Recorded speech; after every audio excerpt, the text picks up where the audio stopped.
I showed my invention to my father. Then I removed the batteries from the radio, but the radio was still making sound. I used wind power to spin the blades and generate electricity. My father praised me after seeing it, but what I said next made him fall silent. I said I could build a bigger generator. That way we could pump water from underground to irrigate the land. With water we could survive this drought, but it would require taking apart my father's only bicycle. My father did not believe me at all. He thought my invention was just a toy. In anger, he threw my generator outside and told me to follow him to work in the fields. Until one day, we experienced a rare and devastating rainstorm. My father desperately tried to save some seeds from the mud, but the seeds were mercilessly washed away. After the rain, the disaster did not end. What followed was the worst drought in 100 years. The land became extremely dry. There was not a single drop of moisture. All the crops died from the drought. My father tried digging deeper to see if planting was still possible, but every shovel lifted clouds of dust. There was absolutely no water at all. Looking at the little food left at home, my father fell into deep thought. So to save food, we ground corn into flour, then cooked it. That became the entire family's food for the day.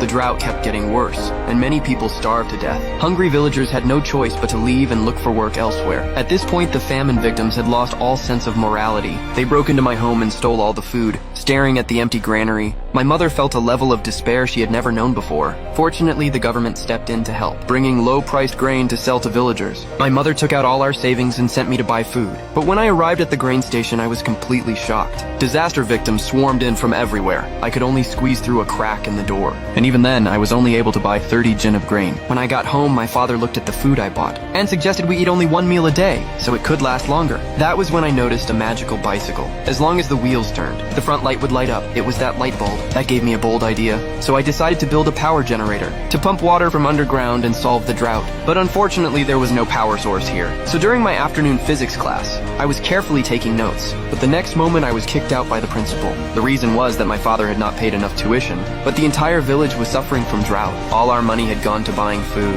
There was no extra money left for my school fees, but I did not give up, because this was my only hope of surviving.